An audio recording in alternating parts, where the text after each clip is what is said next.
DemocracyNow.org, The War and Peace Report. I'm Amy Goodman. The Washington Post reporting new details about the U.S. hunt for Osama bin Laden. According to the paper, the CIA flew a sophisticated new stealth drone aircraft deep into Pakistani airspace dozens of times to monitor bin Laden's compound in recent months.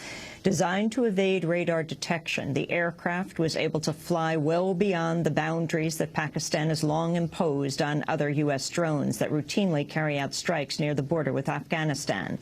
The Post reports the new stealth drone was also equipped to eavesdrop on Pakistani electronic transmissions. The disclosure of the secret flights is expected to add new strain to U.S.-Pakistani relations. In other news from Pakistan, at least 17 people have died after a group of some 100 militants attacked a security checkpoint near the Pakistani city of Peshawar. The attack sparked a 3-hour gun battle. In Afghanistan, at least 12 people have been killed and 70 wounded in violent protests following a deadly overnight raid by NATO forces in North Afghanistan. Local police and residents accused NATO and Afghan troops of killing 4 civilians, including 2 women. NATO said all of the dead were armed insurgents. Al Jazeera has confirmed the release of its journalist, Dorothy Parvaz, who was detained 19 days ago in Syria and had not been seen since. She landed in Qatar earlier today on a flight from Iran. An Al Jazeera spokesperson said, quote, "I'm delighted to let you know that Dorothy Parvaz has been released and is safe and well and back with us in Doha." Parvaz is an Iranian-born journalist who also holds U.S. and Canadian citizenship. Foreign journalists have been largely barred from entering Syria during the country's crackdown on pro-democracy protesters. In the latest news from Syria, there are reports that security forces have killed at least 27 civilians in a 3-day tank-backed attack on the border town of Tel Kelaq. Meanwhile, the repression of journalists in the region continues. The Committee to Protect Journalists reports Bahrain, a close U.S. ally, has detained 5 journalists over the past week. 4 of the journalists were photographers who'd taken pictures of civil unrest in Bahrain and of the government's violent response. In Yemen, reports are emerging that the Yemeni President Ali Abdullah Saleh and the opposition have agreed to sign a new deal for a transition of power. An earlier plan required Saleh to resign within 30 days of signing, but it's unclear if that condition is also part of this modified agreement.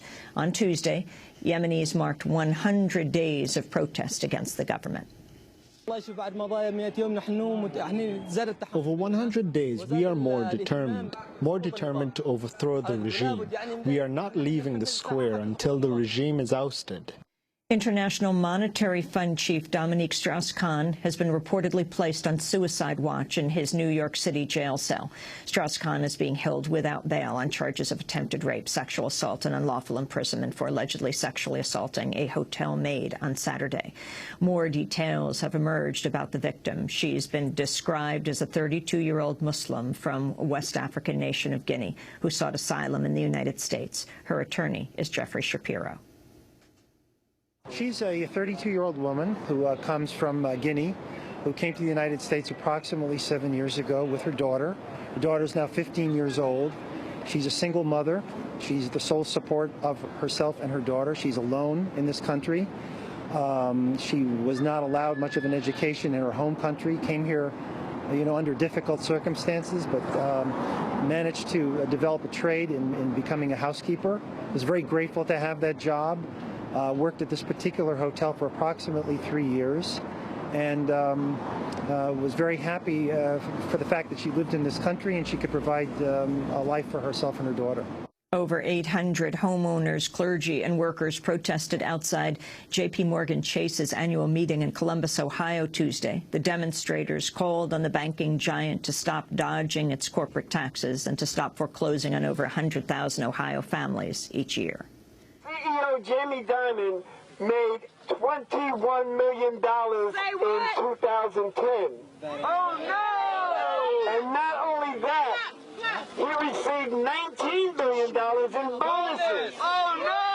Chase not only foreclosed on the property anyway, they walked away from the property and leaving me receiving notices from the city if I don't maintain the property that Chase had taken from me. Some of the protesters gained access to the J.P. Morgan meeting site by setting up a makeshift bridge to cross a small moat. Several elderly demonstrators were maced by police during the protest. In news from Capitol Hill, the Democratic-led Senate failed to pass a bill Tuesday to cut billions in tax breaks for the largest oil companies. Democrats needed 60 votes to move the measure forward, but only secured 52. The state of Pennsylvania has fined Chesapeake Energy over $1 million for contaminating the drinking water of 16 families near natural gas wells. Chesapeake was also cited for a fire at a well site that left 3 workers injured. The water contamination was the result of faulty cement and casing surrounding gas wells, allowing methane to seep into the water supply. Queen Elizabeth II has become the first British monarch in a century to visit Ireland. On Tuesday, she laid a wreath at the Garden of Remembrance in Dublin, which honours all those who fought against the British for Irish independence. Today, she plans to visit Croke Park, where British troops killed 14 civilians in 1920. The Queen's trip has led to the largest security operation in Ireland's history. On Monday, a homemade pipe bomb was found on a Dublin-bound bus. A number of Republican dissidents were preemptively arrested ahead of the Queen's arrival. Eamon Gilmore is Ireland's foreign minister. This is a hugely important day in the relationships between Ireland and Britain. It is a day where we are, in many ways, I think, coming to terms with the very complex history which has characterised relations between Ireland and Britain.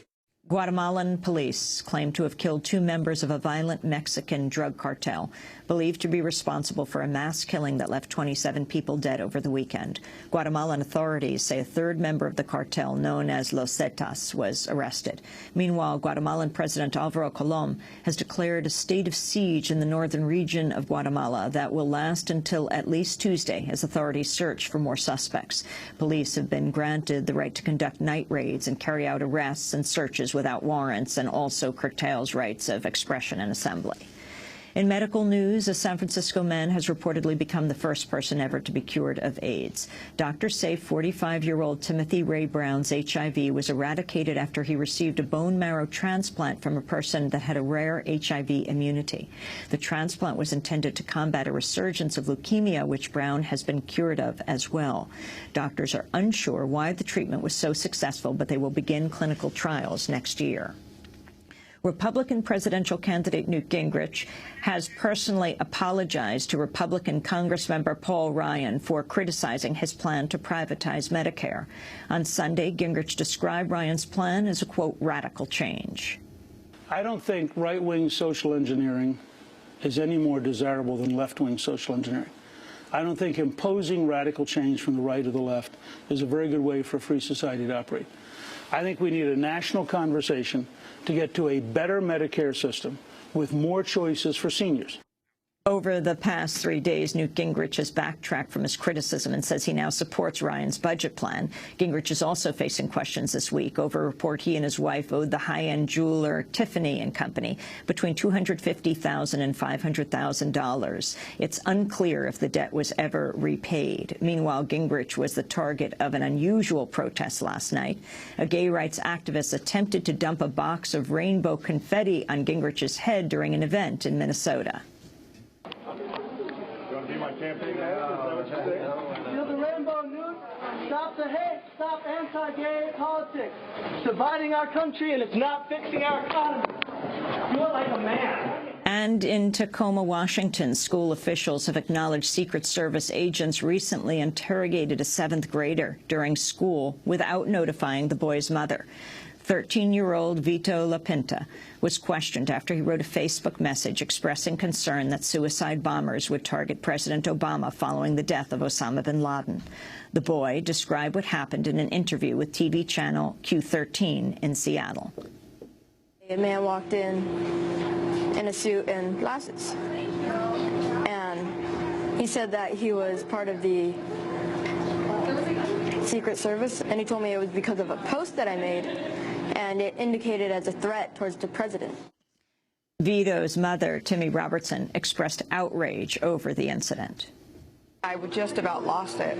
You know, my son, my 13-year-old son, who is a minor, who's supposed to be safe and secure in his classroom at school, is being interrogated without my knowledge or consent privately by the Secret Service.